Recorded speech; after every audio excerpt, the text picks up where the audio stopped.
Buenos días, muchas gracias a todos. Gracias a los organizadores por contar con Naturgy para participar en este primer Congreso de Responsabilidad Social Corporativa en Canarias. Antes de pasar a un poco a expresar las primeras ideas, sí que me gustaría un poco presentar quién es Naturgy.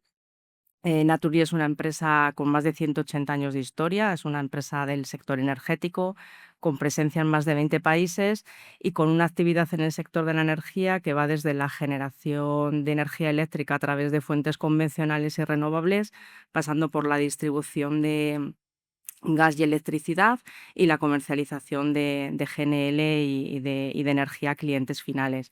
Y en los últimos años realizando una apuesta muy decisiva y estratégica por los gases renovables, especialmente por el biometano.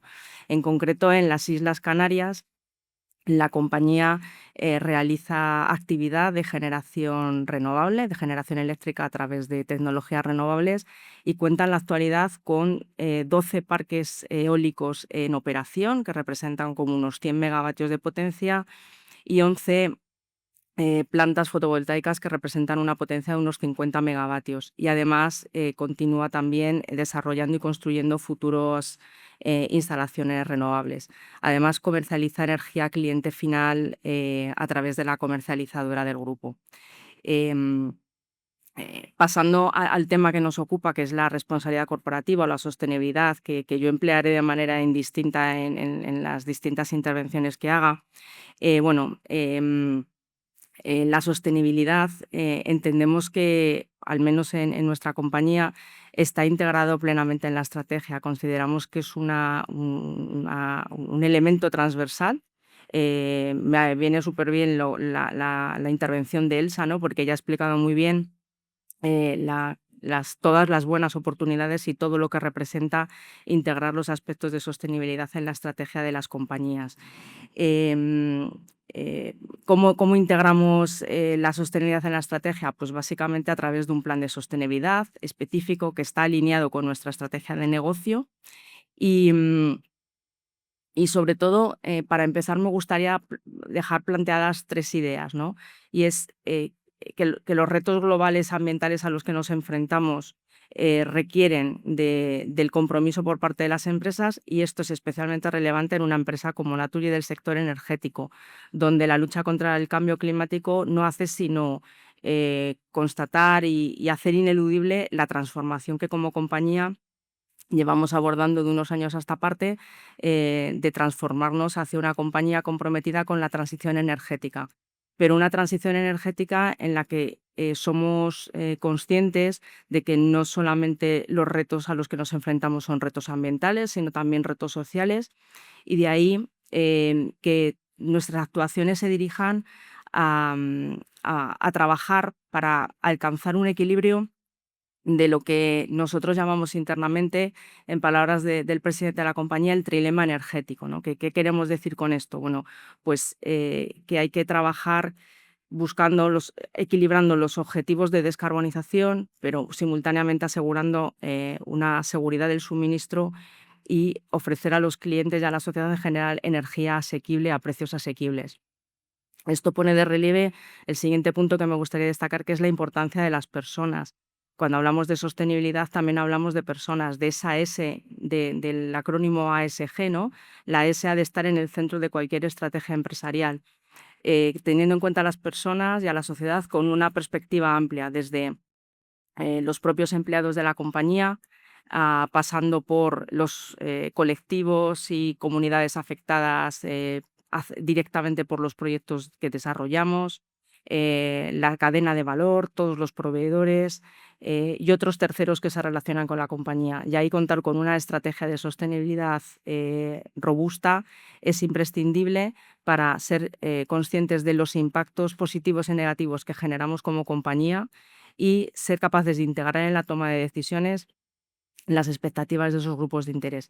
Y por último, el tercer punto como introducción que me gustaría destacar es que todo esto es necesario hacerlo bajo una perspectiva de gestión empresarial ética basada en la conducta empresarial. ¿Esto en qué se traduce? Pues esto se traduce desde contar con un liderazgo comprometido a tener una serie de principios guía basados en la ética y en la honestidad, y luego utilizar herramientas como, por ejemplo, puede ser por ejemplo, ligar la retribución variable de los empleados y del equipo directivo a la consecución de objetivos de sostenibilidad. Es decir, la sostenibilidad puede abarcar muchísimos aspectos de la vida de la empresa y según cómo se integre en la estrategia puede ser una gran palanca de actuación para hacer crecer a la empresa y, como decía Elsa en su intervención, generar y ayudar a hacer empresas más competitivas y con mayor perspectivas y con mayor fortaleza para seguir creando valor a largo plazo, que en última instancia debe ser el objetivo de cualquier empresa. Y aquí lo dejo. Muchas gracias, Beatriz. Javier. Hola, hola. Hola, buenos días a todos. También muchas gracias por la invitación. A ver, nosotros empezamos este viaje hace muchísimo tiempo. La empresa ya hacía, sin saber que se llamaba a todo esto y que tenía todos estos beneficios que dice Elsa, muchísima ESG. Un par de ejemplos. Bueno, somos una empresa muy diversificada. Parte de lo que hacemos es energías renovables, parques sobre todo eólicos.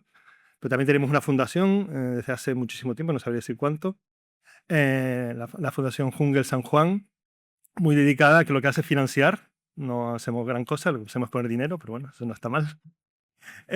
Sobre todo a ONGs del campo de la infancia y de la juventud. Y esto lo llevamos haciendo desde muchísimo tiempo. Pero hace ya como 5 o 6 años, bueno, y todo esto lo hacíamos por ética, ¿vale? Precisamente la iniciativa de los accionistas de la compañía, la familia, es una empresa familiar, que querían hacer esto porque querían hacerlo, punto. De hecho, espero no me tiren las orejas, querían incluso hacerlo sin que hubiera demasiada publicidad. A mí esto me encantó cuando me lo contaron. O sea, dice, no demos publicidad a esto. No queremos hacerlo por postureo, sino porque de verdad queremos, ¿vale? A mí esto me encantó y me hizo unirme al carro muy rápidamente. Pero bueno, volviendo al tema, hace 5 o 6 años, por muchas razones como las que contó Elsa antes, creo que todas, o el 80% de ellas, dijimos, oye, vamos, ya que estamos haciendo esto, y ya que esto es una tendencia clarísima, vamos a darle empaque, vamos a darle un poquito de forma a todo esto, y en vez de que esto ocurra por voluntad, por supuesto, pero también por generación espontánea dentro de la propia empresa, pues vamos a darle forma. ¿Vale? Ahí ocurrieron varias cosas. Que generamos primero un programa que lo llamamos Satokan ESG. Nosotros le ponemos la E en vez de la A, pero bueno.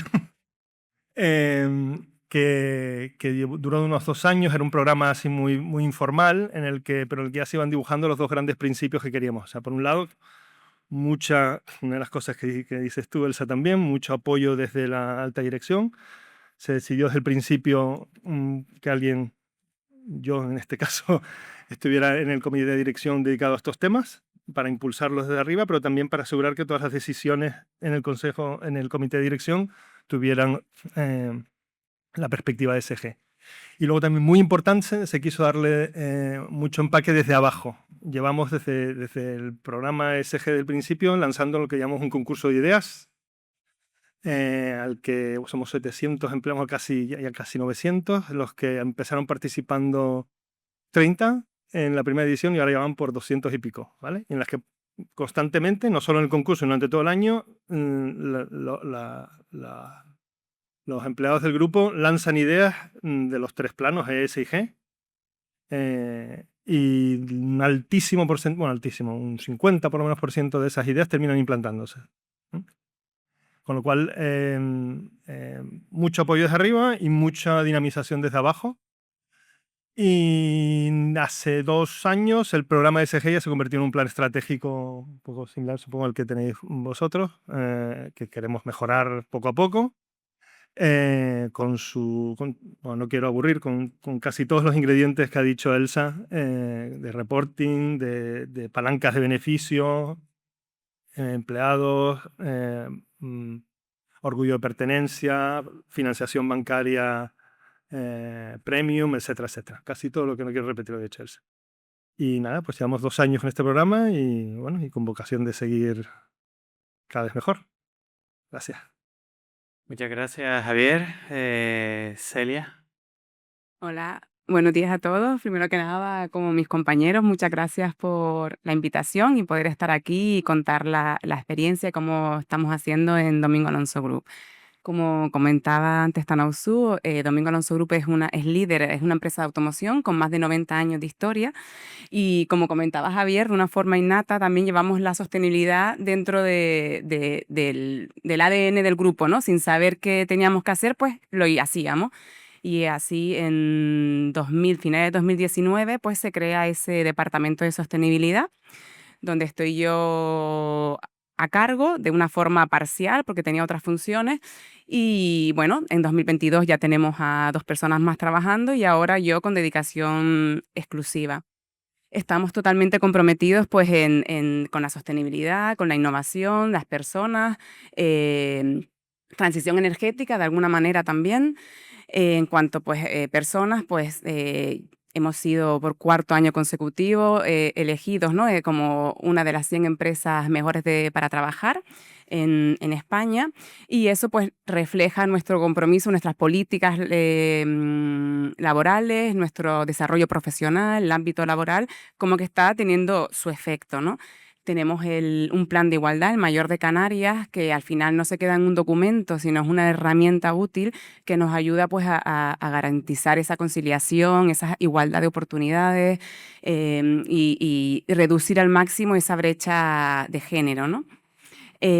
Comunicación interna, también lo comunicaba antes Elsa, es súper importante contar a los empleados qué estamos haciendo, por qué lo estamos haciendo, de qué forma ellos forman parte, ¿no? También tenemos un plan estratégico y de qué forma pues vamos creando esos embajadores dentro del grupo para que todo se esté alineado con la estrategia. Tenemos un alto apoyo y compromiso desde nuestro presidente al equipo directivo, y eso pues bueno, ayuda a meter todo esto poco a poco en cada una de nuestras decisiones. Innovación ligada a sostenibilidad, pues nuestro nuevo proyecto no lleva ni un año, el silo de vehículos en Gran Canaria. Pues ahí al final pues es innovación, hemos decidido crear ese silo de vehículos que también de alguna manera tiene un impacto en cuanto al medio ambiente, porque hay reducción de contaminación acústica, de emisiones de CO2. Ya los vehículos llegan al puerto, se quedan en el puerto y no tienen que estar yendo a sus campas, ¿no? Entonces ya ahí reducimos pues congestión y robótica en nuestros almacenes, un poco también de forma que podamos ser más eficientes. En cuanto a la parte energética, pues ya 13 de nuestros edificios tienen en sus tejados placas solares. Esto no es tanto como Naturgy, pero ya tenemos 1,1 megavatios de potencia instalado en el grupo. El 20% de la energía que consumimos proviene de nuestros tejados. Estamos implantando también acumuladores, baterías, para esa energía que nos aprovecha durante el día se pueda acumular y usarla en momentos que no está el sol. Proyectos con energía renovable, energía GDO, de garantía de origen. La parte de residuos que también se comentaba, tenemos talleres, tenemos mucho residuo, pues trabajamos mucho formación interna, de forma que nuestros mecánicos, nuestros asesores sepan segregar bien todos esos residuos, hacer una buena segregación, una buena implementación de la gestión de los mismos, mucha comunicación con nuestros gestores de residuos y viendo de qué forma también reducir. Siempre decimos el mejor residuo es aquel que no se produce, pues entonces también ver qué podemos hacer con ese residuo para que acabe en esa economía circular y no se desperdicie. Planes de descarbonización, acabamos de registrar en el MITE con nuestro alcance 1 y 2 de los años 21, 22 y 23. Estamos trabajando ya en el 2024. Hemos empezado también con ese alcance 3, ahí entran nuestros proveedores y también es importante pues, establecer esas conversaciones con ellos para ayudarnos mutuamente. Tenemos nuestra fundación recién creada, Fundación My People, que también va muy enfocada a apoyar al talento, al desarrollo dentro del grupo, de todos los empleados, pero también queremos tener un impacto más allá a la sociedad canaria. Y bueno, aquí un poco seguiremos hablando más en las siguientes preguntas y un poco... Exacto. Vamos a seguir profundizando durante un ratito. Miguel Ángel. Muy bien, yo como soy el último y se suponía que teníamos 3 minutos cada uno, voy a intentar reducir lo máximo posible, después comentaremos, ¿no? Es broma, compañeros de la mesa. No, simplemente, a ver, de forma rápida, porque después vamos a profundizar en las diferentes preguntas, ¿no? Nosotros, todos nos conocen, creo, somos una aerolínea regional netamente canaria. Y eso de ser regional y ser canario, pues conlleva ya mucha responsabilidad social. La primera, que está por encima de todo, es que somos los que conectamos Canarias, las islas, un archipiélago fragmentado, unas islas con otras. De hecho, nuestro papel fundamental y por lo que existimos es por crear cohesión territorial. Esa es la razón de ser de Vinter. Por tanto, ya eso de por sí para nosotros supone mucha responsabilidad social. Es decir, lo que les quiero trasladar con esto es que la responsabilidad social es innata a Vinter, porque nace precisamente para solventar los problemas de falta de cohesión social. No sé si ustedes lo saben, pero la mayor parte de las rutas que se realizan entre las Islas Canarias son rutas que están reguladas como obligaciones de servicio público. Es decir, la misma descripción de esa normativa está implicando que somos una compañía de servicios y tenemos una responsabilidad social para ejecutarlo. ¿Por qué? Pues porque uno puede ir por mar, lógicamente, pero cuando alguien quiere recibir un tratamiento médico en otra isla, porque es necesario, pues tiene que ir en un avión. Iba a decir en un Vinter, pero veo por aquí una compañera de la competencia, Cataisa, así que puede ser también en un Canary Fly.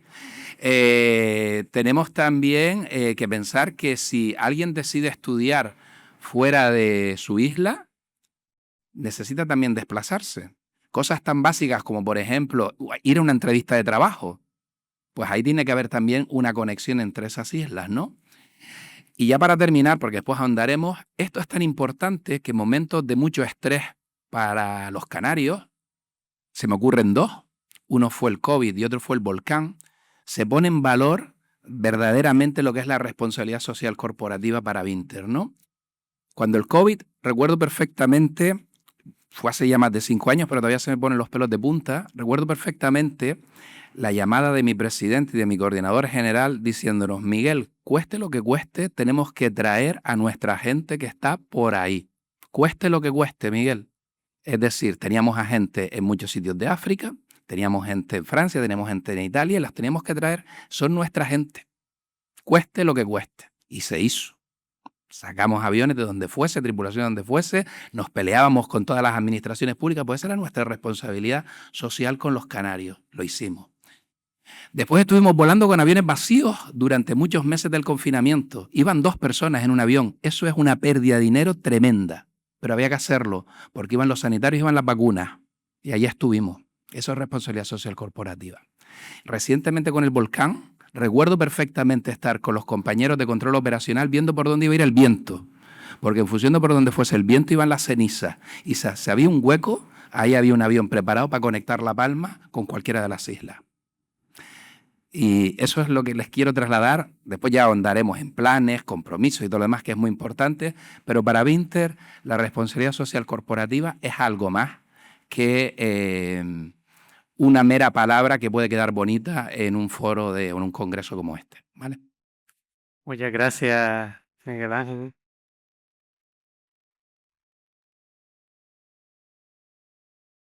La verdad que ya sea por ética, por esencia, por historia y por retos sociales o medioambientales de la actualidad, las distintas compañías han ido implementando políticas de responsabilidad social corporativa, antes de manera emergente, sin un protocolo, sin una forma de sistematizarla.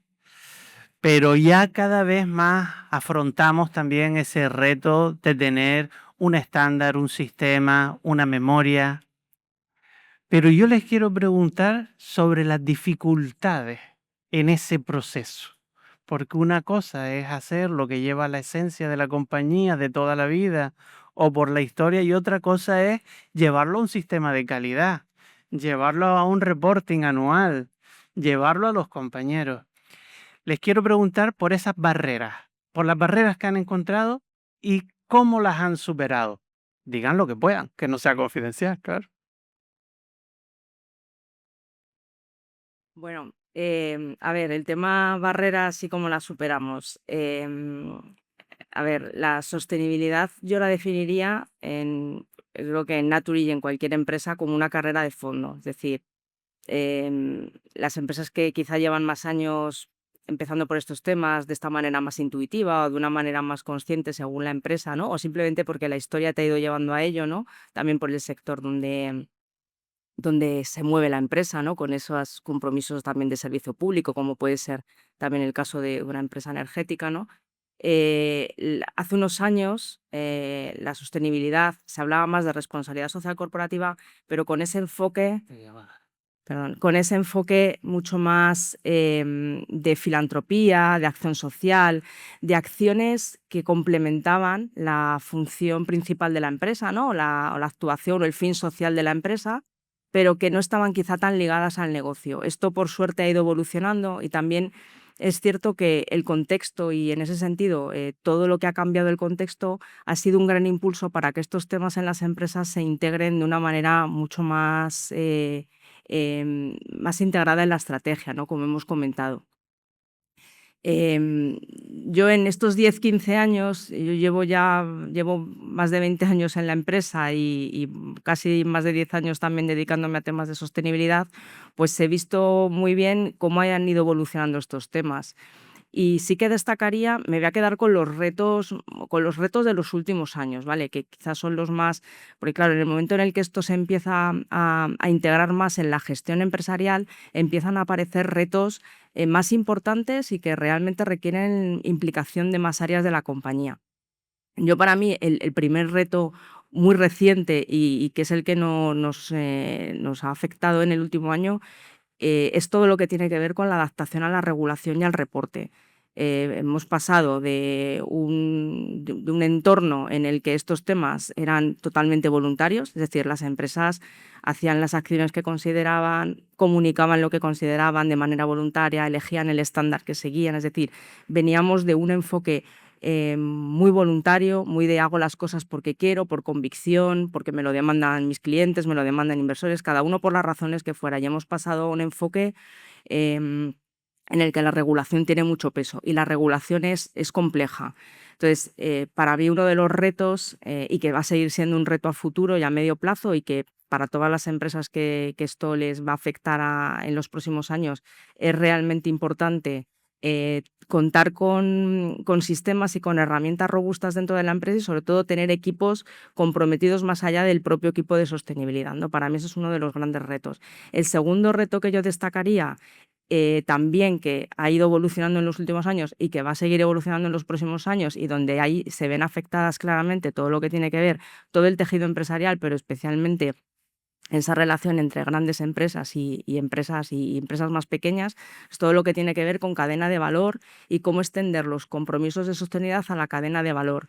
Y también todos los requerimientos que van a venir derivados de la regulación, ¿no? Cómo realmente equilibrar tus compromisos, cómo esto lo extiendes a la cadena de valor para que también a ellos les suponga una ventaja competitiva y no una carga, ¿vale? Esto es un gran reto, sobre todo por parte de las empresas grandes, las empresas con cadenas de valor complejas, internacionalizadas.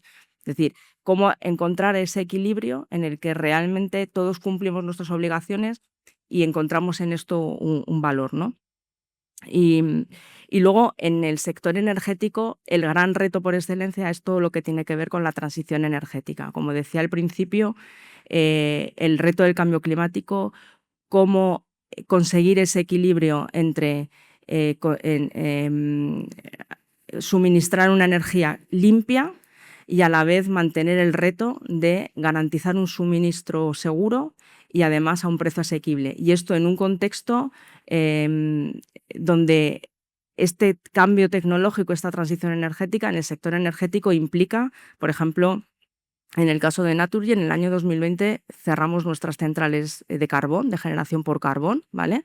Esto es un gran paso para reducir nuestras emisiones de gases de efecto invernadero, pero tiene unas consecuencias, por ejemplo, sobre las comunidades, sobre el entorno local donde estaban esas centrales térmicas y los trabajadores, ¿no? Bueno, pues cómo, de nuevo, cómo conseguir ese equilibrio y cómo realizar acciones que ayuden o que garanticen que ese empleo de esa zona, esas personas encuentran una reubicación en otros puestos de la empresa, cómo esas ubicaciones se utilizan para nuevos proyectos energéticos alineados con la transición energética. Esto en el ámbito de la generación eléctrica, pero si, por ejemplo, pensamos en el ámbito de la generación renovable, pues aquí seguramente en Canarias lo estáis viviendo, ¿no? Naturgy es una empresa que está desarrollando, ya ha desarrollado muchos proyectos, como he comentado, de energías renovables, y eso al final tiene un impacto sobre el territorio. Bueno, pues gestionar ese impacto que nuestra actividad, que va a tener muchos impactos positivos, pero también sabemos que puede tener impactos negativos, cómo realmente integrar y ser capaces de escuchar a la comunidad afectada para, en la medida de lo posible, intentar integrar sus expectativas en los proyectos, eso también forma parte de los retos a los que se enfrenta la industria energética.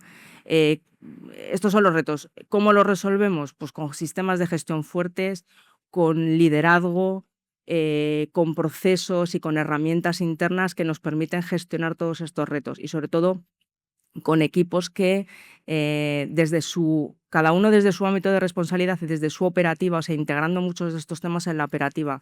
Muchas veces se integran de manera intuitiva, no se les llama sostenibilidad, no hace falta ponerle nombre a todo, pero realmente trabajando bajo esos principios de una ética empresarial o una forma de trabajar honesta y teniendo en cuenta a los grupos de interés, ¿no?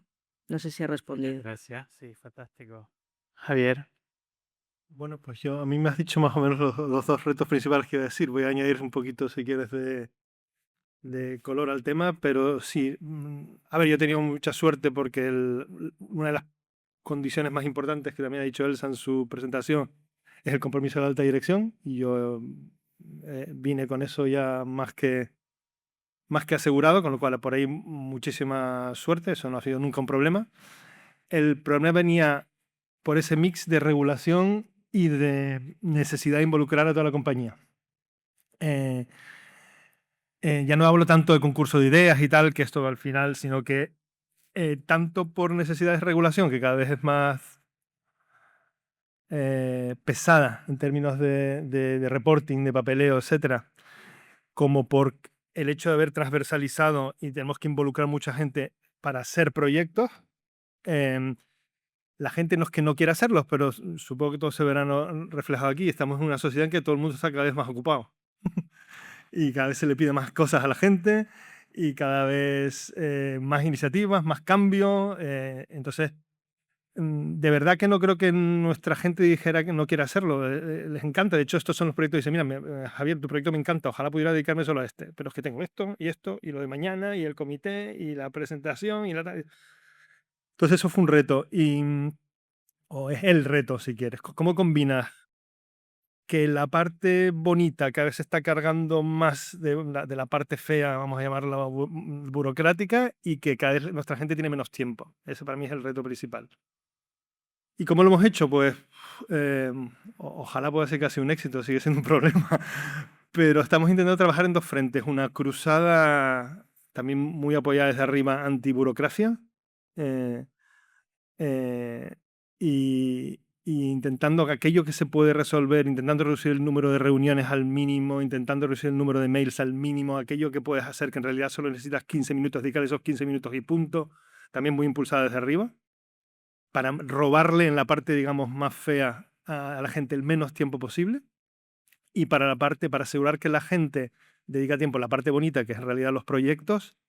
Aquí también se está haciendo un ejercicio de priorización de objetivos también, diciendo, oye, tengo todo esto que hacer, ¿no? Y en qué orden me pones, no muy explícito, en qué orden me pones este proyecto. Se está trabajando también con objetivos a la gente, se está intentando alinear la parte puramente ética con todas las partes de valor que ha comentado antes Elsa, y que eso también ayude a que la gente siente que está trabajando por algo que le motiva, pero que también contribuye a sus objetivos más empresariales. Un poquito encaje de bolillos, la verdad, un poquito... pero bueno, creo que vamos claramente en la buena dirección, pero mentiría si digo que el problema está solucionado. Gracias, Celia. Vale. Pues por nuestra parte, nosotros, como comentaba antes, hemos creado ese plan de sostenibilidad 2024-2030. Pues es un plan que va cambiando porque todo esto cambia, donde hemos creado esas, como decía Javier, ¿no? Esos objetivos, esos indicadores, esas metas, intentando poner a responsables dentro de la organización que vayan viendo cuáles son, cómo tienen que meter todo esto dentro de su día a día. Otro valor importante que para mí era importante era demostrar que no solo tiene un coste, ¿no? Que hay un valor detrás de todo esto, que al final, por ejemplo, con las placas fotovoltaicas hemos visto que realmente vale la pena, ¿no? Que reducimos emisiones y tenemos ahorros encima. Y por otro lado, pues trabajando un poco de la mano con todos los empleados, con qué tenemos que hacer, cuáles son esos objetivos. Sí, yo creo que es más, es que un poco me voy a repetir con lo que dicen ellos, ¿no? Tenemos el apoyo directo de la dirección. Es verdad que la normativa, como hablaba antes Elsa, pues para mí en principio el año pasado fue como un dolor porque decía, Dios mío, ¿cómo vamos a poder abordar todas esas SRD? ¿Cómo vamos a poder abordar más de esos 1000 data points que tenemos, esas NEIs? Y eso de alguna forma nos ayudó todavía a impulsar más el departamento, a crear más estructura, a que el comité lo viera todavía aún con más ganas, ¿no? Y bueno, ya estamos trabajando en nuestra memoria no financiera, tenemos 2 años más de plazo para ese reporting CSRD, pues ya estamos introduciendo y trabajando esa doble materialidad, todas esas acciones que tenemos que meter dentro de ese reporting, que al final es lo que tenemos que hacer. Muy bien, Miguel Ángel. Barreras y retos. Sí, bueno, las barreras realmente internas no se nos dan mucho, justo por lo que han comentado los compañeros. Hay un altísimo compromiso de los dueños de la empresa, que es lo fundamental. Su impronta pues llega a todos los empleados y además está la naturaleza de Vinter que les comentaba antes, que está un poco imbuida en la cultura corporativa, con lo cual internamente no vemos barreras. Sí vemos barreras. Y voy a aprovechar además la presentación de Elsa, que me encantó. La verdad que eso de sostenibilidad rentable o competitividad sostenible me ha gustado muchísimo cómo lo has presentado, pero sí vemos barreras externas, que es el estado de la tecnología y de la ciencia, el estado de la cuestión. Es decir, para una aerolínea, gran parte de la responsabilidad social corporativa ad hoc pasa por ser más sostenibles medioambientalmente. Hablo de las famosas emisiones de CO2, contaminación y demás, ¿no? Entonces, una de las barreras con las que nos encontramos para poder avanzar en esos retos de sostenibilidad y contaminar menos, hablando en plata, es disponer de la tecnología apropiada. Los coches, pues, se han electrificado de forma rápida. Una batería en un coche aguanta cada vez más, pero claro, imagínense cómo debe ser una batería en un avión. No, irían 3 pasajeros y todo lo demás sería batería. Un disparate, ¿no? Entonces, la tecnología no está avanzada para poder meter nuevas fórmulas de generación de fuerza para la aviación. Y eso nos complica cumplir con los objetivos de sostenibilidad medioambiental. Después se han desarrollado combustibles, ya sean sintéticos o biológicos, que son los SAF, por sus siglas en inglés, combustibles de aviación sostenibles, que están bien, pero hay poco y es muy caro. Entonces, Elsa, ¿cómo hacemos para que la sostenibilidad sea rentable? Porque claro, estamos hablando de que si cumplo con el objetivo que me pide la Unión Europea, que yo no soy experto en esto, pero si me toca mirar por la cuenta de resultados, pues si no, hay problemas al ser el director comercial. Entonces, claro, ¿cómo lo hacemos?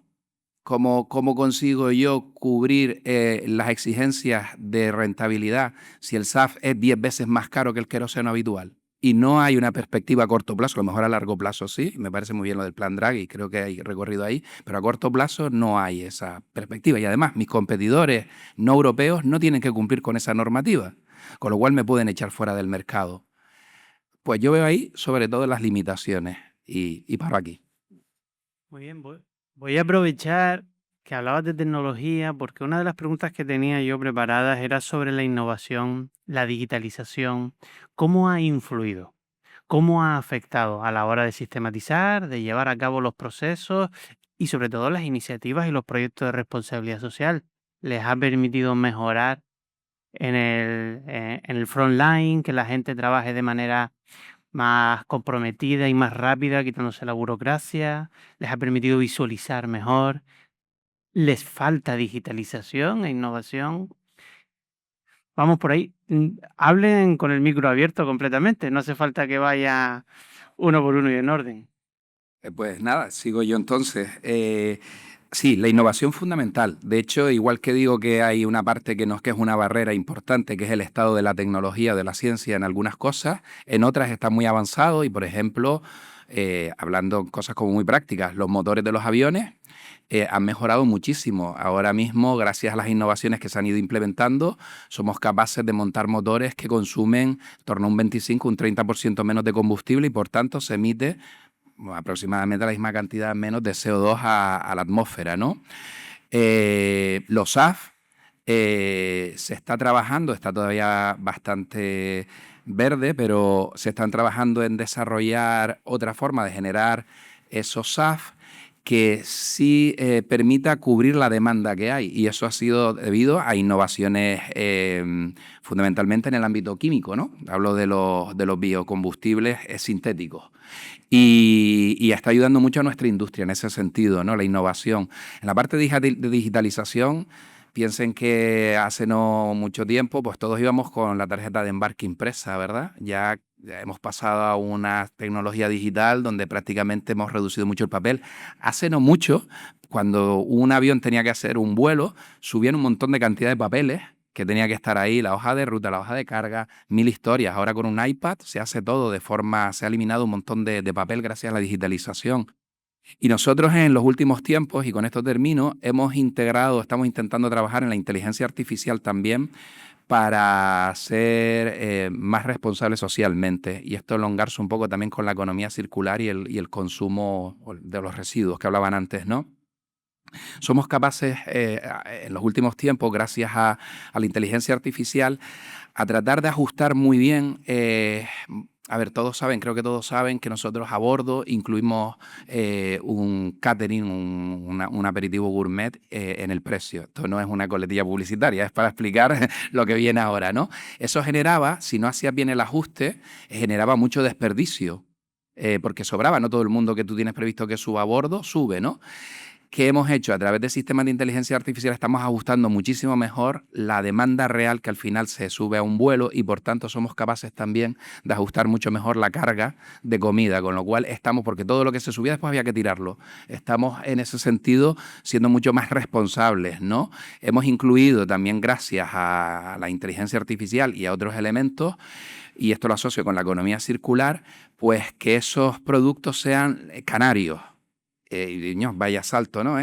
Pues sí, es un salto importante porque la sostenibilidad, la responsabilidad social corporativa para nosotros también implica crear economía circular y dar juego a todas las empresas canarias para que puedan también tener sus productos a bordo. Y esto suena un poco nacionalista, pero ¿por qué no voy a poner yo un agua de Firgas, por poner una cualquiera, mejor que un agua de no sé dónde que no es ni siquiera canaria? Bueno, es un ejemplo.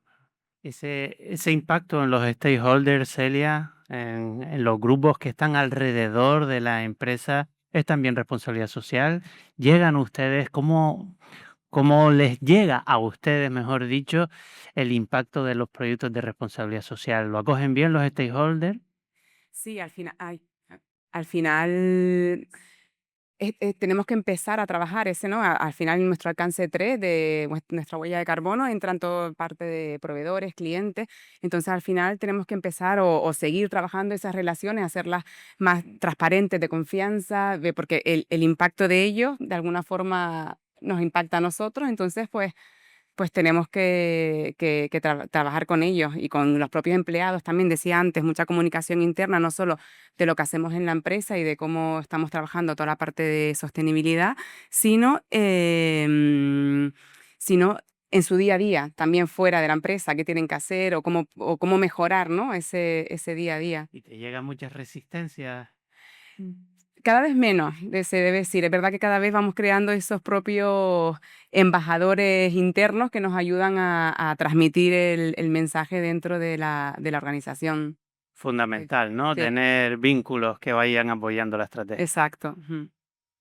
Javier, innovación, grupos de interés alrededor de la empresa. Sí, bueno, una cosa rápida sobre lo que ha dicho Celia, que tengo un poquito más que añadir. Nosotros también estamos lanzando el programa de proveedores, Eso es. en parte por obligación por lo de la huella de carbono, pero también en parte por convicción de que creo que nos toca a las empresas un poco más grandes de conseguir esos efectos hacia abajo que nos lo impone además la regulación, con lo cual, tanto por que quieres o porque tienes que Debe. hacerlo, va a ocurrir. En ese sentido, un pequeño paréntesis, aquí parece que estamos rajando toda la regulación. Bienvenida a la regulación, ¿eh? Que yo creo que Ajá. mucho de lo que no ha ocurrido, mucho de lo que está ocurriendo es gracias a eso. Luego podemos debatir si se están pasando de vueltas o no en términos de papeleo asociado, pero creo que el principio de lo que ha hecho la Unión Europea y en general todos los estados, creo que está bastante bien pensado. Por un ejemplo, ellos están incentivando a los bancos nos están incentivando a nosotros nos incentiva también a través de incentivar a nuestros proveedores. Creo que está razonablemente bien montado. Luego, la carga burocrática podemos hablar en otro momento, pero no querría tampoco que quedara aquí que estamos, yo por lo menos, rajando de la regulación. Bienvenida sea. Quizás un poquito más light en términos de burocrática, pues ayudaría. La innovación. Nosotros somos un grupo muy inquieto, que siempre estamos buscando nuevas oportunidades de inversión. Somos muy diversificados. Empezamos como constructora, pero ya la constructora es un 17% o sea, ya no somos una constructora. O no solo una constructora. Entonces, una cosa que hacemos muchísimo es mirar qué se hace fuera y no en términos de residuos, energía, agua, cualquier cosa que tenga que ver con este ámbito. Y ver qué de esto se puede traer a Canarias y beneficiarnos de la innovación, bueno, de la innovación en otros sitios y traerlo aquí. Eso lo hacemos muchísimo. Y luego a nivel un poco más micro, ya no las grandes negocios nuevos, pero a nivel micro también tenemos parte de lo que hace nuestra unidad de sostenibilidad, es todo el rato mirar qué hay fuera para no grandes proyectos, pero pequeñas iniciativas dentro de, por ejemplo, una de las que nuestra unidad una de nuestros negocios más contaminantes, que es la industrial, la de hormigón. Pues hace poco encontramos una iniciativa que se estaba haciendo en otro sitio del mundo, no recuerdo dónde, pero hemos puesto una cosa en nuestras plantas que reutiliza el polvo con su obvio valor medioambiental para generar más elementos áridos que no vas a tener que estar sacando de la tierra con ese polvo. Y reduces la polución. Y por el camino ahorras energía y ahorras agua. O sea, la verdad, una iniciativa redonda y encima es rentable económicamente. O sea, la innovación va por ahí, no solo en los grandes sino también en pequeñas cosas aplicables. En nuestro caso es un reto porque tenemos turismo, construcción industrial, renovables, etcétera. Pero sí que miramos muchísimo eso. Cada mes hacemos un report de cosas que hemos visto en otros sitios y pensamos cómo aplicarlas, si se puede, a nosotros o a nuevos negocios que quisiéramos lanzar. Celia.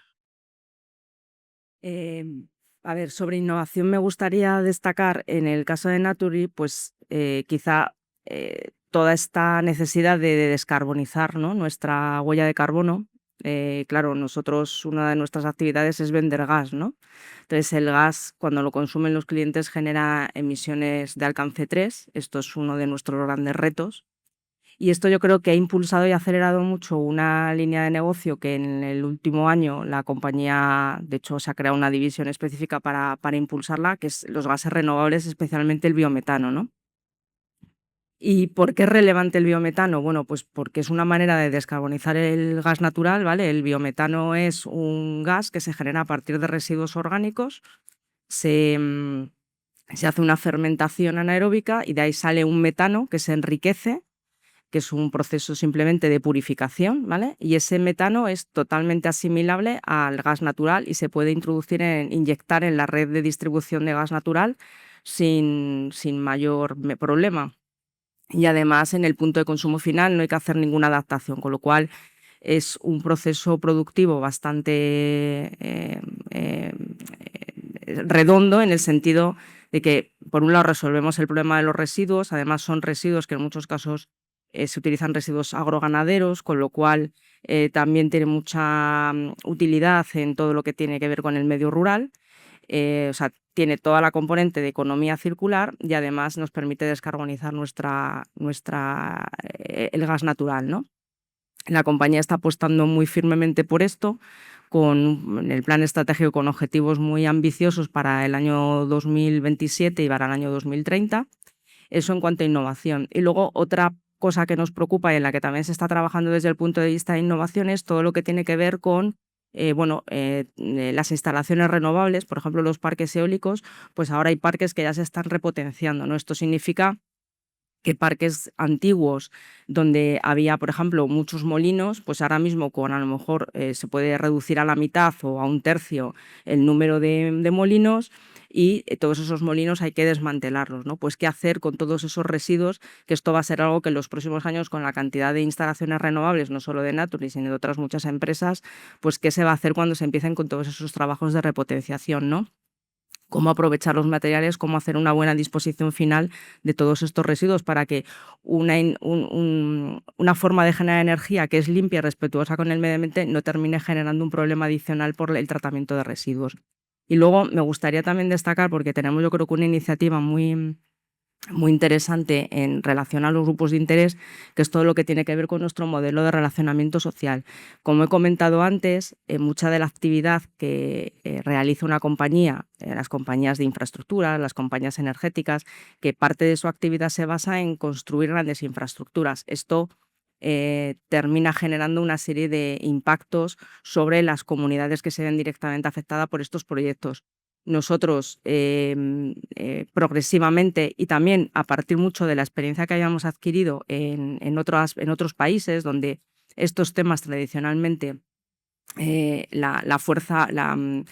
las comunidades tienen desde hace años han exigido más a las empresas, ¿no? Pues también de mucho del aprendizaje adquirido en otros países, nosotros como grupo al final hemos sistematizado un modelo que llamamos de relacionamiento social, que básicamente lo que busca es buscar ese arraigo en el territorio y demostrar esa vocación de permanencia a largo plazo, ¿no? Y de creación de valor, no solamente con la generación de infraestructuras, sino integrando y escuchando desde fases muy tempranas a las comunidades, ¿no? Con el objetivo de que esos proyectos que se acompañan en muchos de los proyectos de renovables, ¿no?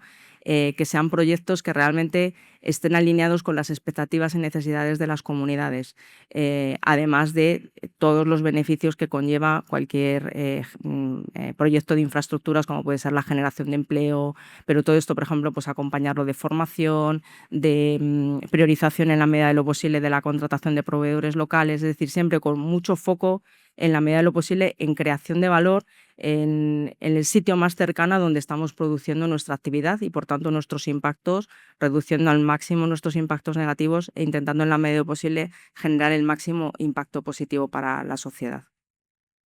Esta creación de valor, al final hay que medirla, arroja datos, nuestra actividad arroja datos, pero claro, la normalización, la regulación nos ha ayudado en cierto modo, como decía Javier, también a tener datos. Antes de abrir el micro, porque yo creo que ya lo importante a lo mejor son las preguntas del público, esa data que ustedes ya empiezan a recoger después de años de haber sistematizado la responsabilidad social corporativa, que ya no es una práctica de la esencia, que va emergiendo, ¿les está reportando a ustedes datos esperanzadores, datos de trabajo que al equipo técnico les ayuda a motivar y a seguir empleando nuevas iniciativas? Quien quiera. Termino yo. Sí, o sea, la medición en sostenibilidad es clave. Los que llevamos años hemos hablado de reporte, él se ha hablado de reporte.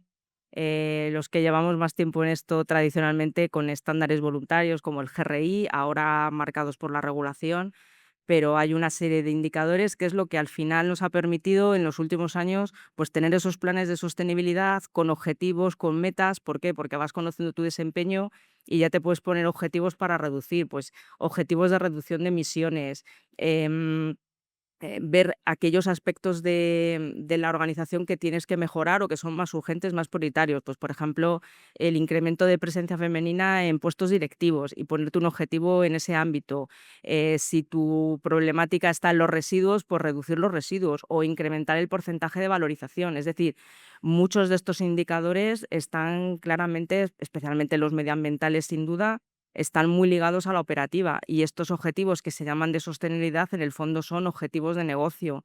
Si una compañía como Naturgy se pone un objetivo de reducir emisiones, evidentemente las emisiones no se van a reducir por arte de magia, pues esto implica una estrategia que acompaña y que es coherente con ese objetivo, por ejemplo, de reducción de emisiones. ¿Cómo?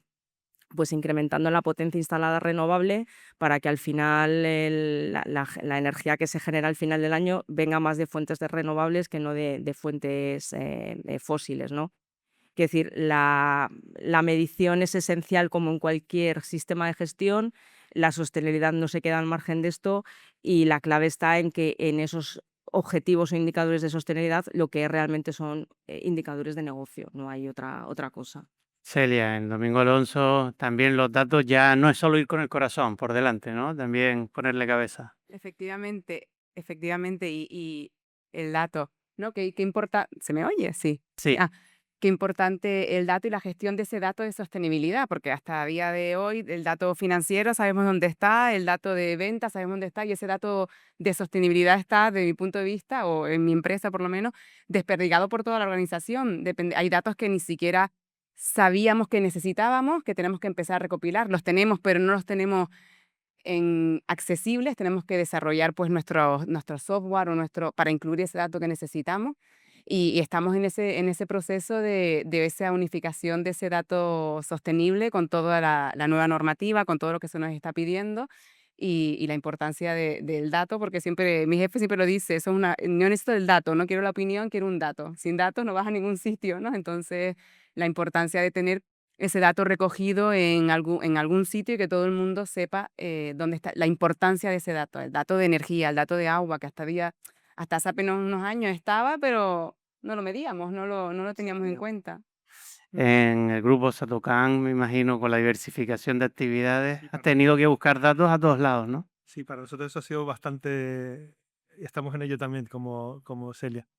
Sí que en parte por la cruzada anti-burocracia y en parte por esta necesidad de datos hemos metido una capa, estamos en ello justo una capa bastante grande de tecnología, no solo en esto, pero en toda la compañía en general, para intentar liberar el tiempo de la gente. Ah, La IA es una bendición en este sentido. magnífico. Entonces, estamos en ello, no solo en sostenibilidad, sino en todo, y la idea sobre todo es liberar tiempo de la gente. Solo añadir una cosa más, como parte de lo que hacemos, te he dicho, tiene una componente muy importante de ilusionar a la gente. Siempre hacemos algo que creo que es una buena práctica.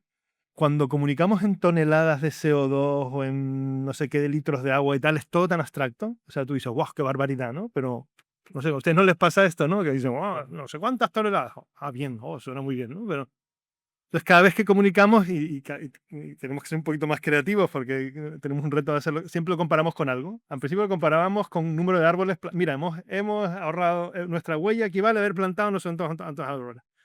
O un coche que le da la vuelta a la isla no sé cuántas miles de veces. A los hoteles también, cuando hablamos de agua, pues mira, esto es no sé cuántas piscinas de hotel. Entonces, estas cosas creo que ayudan bastante a que la gente, cuando lo presentamos, la gente aplaudía y tal. Entonces, si hubiéramos dicho no sé cuántos millones de litros cúbicos y tal, la gente, bien. Pero cuando comunicas Cuando hay más de 3 ceros ya nos perdemos. cuando comunicas en ese sentido, la gente como que se siente más orgullosa, tangibiliza. Y a veces también la importancia de, a lo mejor, comparar tu consumo con el de Canarias, ¿no? Al final también para el empleado, ¿no? Al final que puede haber, oye, tampoco estamos en el camino, tenemos que reducir, pero no estamos tan mal, o bueno, tenemos que mejorar, eso es importante.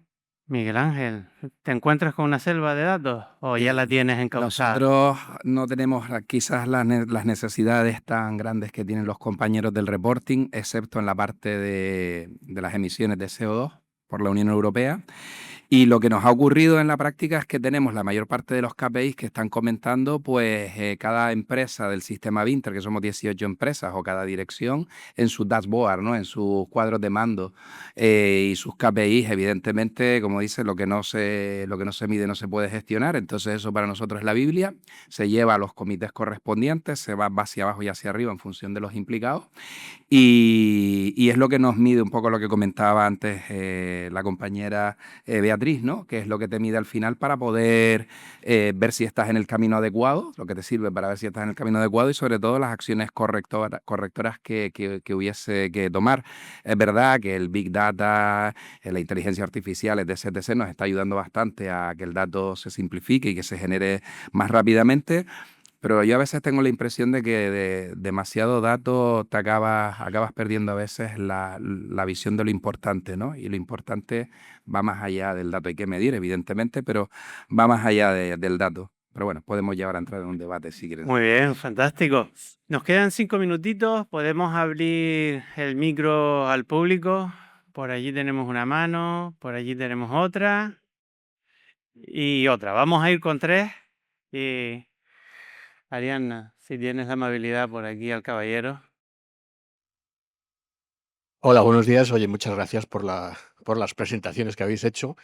Soy Juan Andrés García, director de la Asociación Española de Fundaciones, y no me resisto, porque yo no aguanto hacer esta pregunta conectada con la siguiente sesión.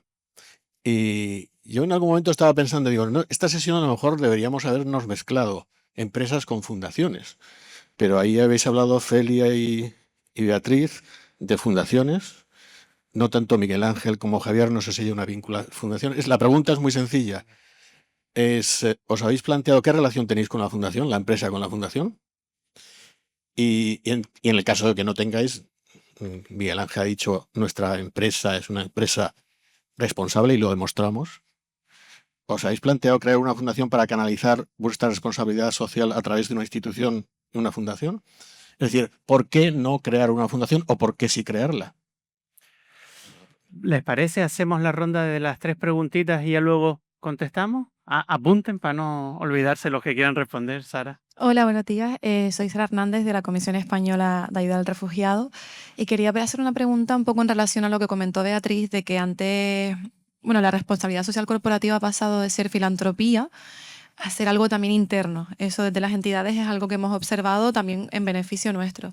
Y quería preguntarles si bien la filantropía sí es algo que está quedándose un poco atrás, porque es más interesante desarrollar proyectos que vayan alineados con lo que ejecuta la propia empresa, si estas políticas o estas acciones concretas que tienen dentro de la RSC siguen teniendo en cuenta el apoyo que puede dar una gran empresa a entidades como, por ejemplo, Naturí a la hora de hacer que una entidad como SEAR, que tiene centros de acogida, que estos centros puedan ser más sostenibles a nivel de instalar energía fotovoltaica o que la factura de la luz sea, no sé, que revisar un poco todo el tema de bombillos de bajo consumo y demás. O, bueno, sé que tanto la Fundación Sergio Lógico como la Fundación Jungel Satocan ya pues sí tienen sus proyectos sociales, o en el caso de Vinter, que está como iniciando, sí tiene en mente implementar políticas o acciones eso de cara a entidades sociales implementadas en Canarias. Muy bien, y por aquí teníamos otra mano. Hola, muchas gracias a todos los ponentes. Y mi pregunta va relacionada con el social washing. Antes se decía greenwashing y ahora pues el social washing. No sé de qué manera se contempla cuando la alta dirección lo que entiende de la responsabilidad social es que es una herramienta de marketing, una herramienta comercial, y lo que comunica, lo que saca hacia afuera con sus campañas, con sus acciones de comunicación, no se corresponde con lo que vive a veces el personal que está dentro de la empresa, cuando hay una incoherencia. ¿Y qué opinan al respecto? Muy bien. Bueno, Hechas las pero- preguntas, tenemos 5 minutos a todo meter, ¿eh? Voy a intentar ser muy breve, al final siendo el mismo tema. Nosotros tenemos una fundación desde hace muchísimo tiempo.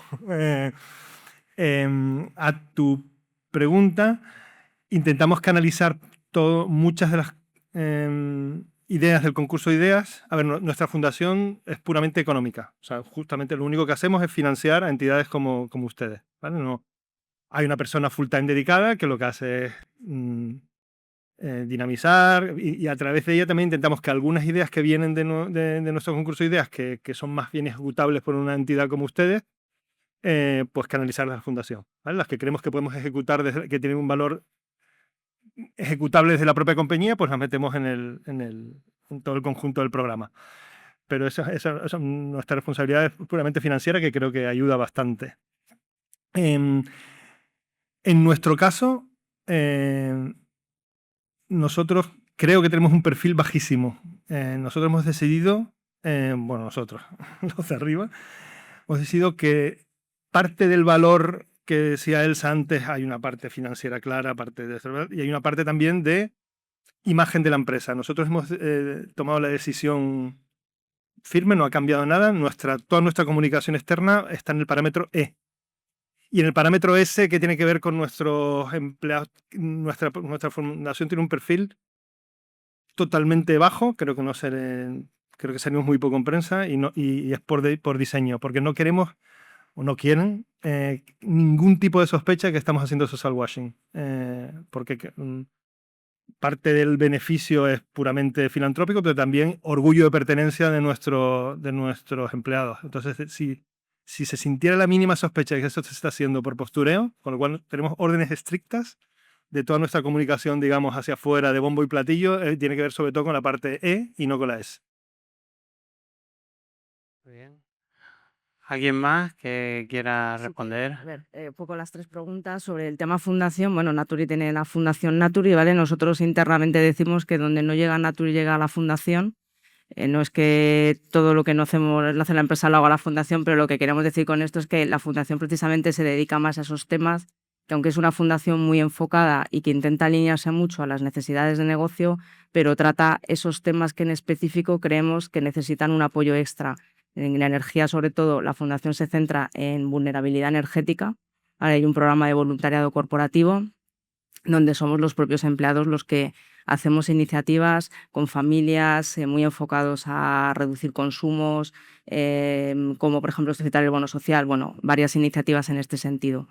A la pregunta disculpa, no recuerdo tu nombre, de CEAR, bueno, decir un poco lo que cuando decía que esto ha evolucionado de filantropía a negocio, no quiere decir que la filantropía se haya dejado de implementar. Lo que quería decir con esto es que hay mucha más conciencia de que muchos de estos temas que antes se veían como accesorios, bien entendidos y bien integrados en el negocio, se pueden hacer muchas cosas en las que tú puedes colaborar con alguien del tercer sector, hacer cosas muy favorables para la sociedad, y no tiene por qué estar reñido con que a la vez estés cubriendo un objetivo de negocio. Era un poco lo que quería decir.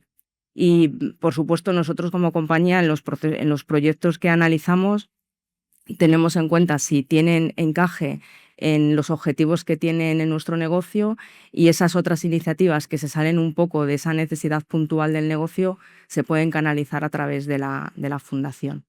Y respecto al tema del social washing, totalmente de acuerdo. No coincido plenamente en que comunicar estos temas sea hacer social washing. El tema está sí que lo que comunicas no está soportado por hechos fehacientes o por cosas que se puedan demostrar, ¿no? Entonces, ahora mismo hay mucha... De hecho, incluso está habiendo regulación más enfocada al greenwashing, pero bueno, da igual, greenwashing, social washing, viene a ser lo mismo, ¿no? Al final es comunicar cosas que no se ajustan a la realidad para crear una falsa imagen de responsabilidad que no es cierta. Este riesgo siempre está, pero como está el riesgo de las malas empresas, como hay tantos riesgos, creo que al final la trayectoria de las empresas va haciendo diferenciar, y la coherencia diferencia aquellas empresas que utilizan esto como una herramienta de marketing, porque como muchas veces se dice, puedes engañar a mucha gente a la vez, pero no a todo el mundo todo el tiempo, ¿no? Y creo que un poco esta sería, bajo mi punto de vista, la clave. Por supuesto, esto es discutible, como todo. Miguel Ángel, ¿quieres Y intervenir? nada, rápidamente a la pregunta de lo de la fundación, sí se analizó hace bastantes años, no estaba dentro del ámbito de mi responsabilidad y en aquel momento se desestimó, se consideró que no era el momento más oportuno, lo cual no significa que no se pueda volver a analizar y que se pueda estudiar en un plazo corto de tiempo. Nosotros lo que pasa es que casi todo el ámbito, digamos, más de la fundación lo incluimos dentro de un paraguas que llamamos Vinter Social. Aquí está Alberto, es mi compañero del Departamento de Comunicación, Patrocinios y toda la parte de acción social, y ahí colaboramos pues con prácticamente, y ahí aprovecho y respondo a la otra pregunta, con más de 60 entidades en diferentes ámbitos, pues social, cultural, deportivo, sanitario, e intentamos poner nuestro granito de arena en esa parte de acción social. El social washing, esto daría para un debate grande, ¿no? Pero bueno, el resumen es hechos son amores. Por eso arranqué mi intervención inicial diciendo cosas de verdad que no hace falta venderlas. Son cosas que han pasado y ahí están, ¿no? Y eso va por delante y como dice Beatriz, pues los hechos hablan por ti, no engañas a la gente, ¿no? Pero también está lo otro que dijo también, y lo dijo 2 veces Elsa, ¿no? Lo que no se comunica no existe. Entonces hay que buscar el equilibrio de comunicar lo que haces de verdad y hacerlo apropiadamente, que es lo que modestamente nosotros estamos intentando hacer.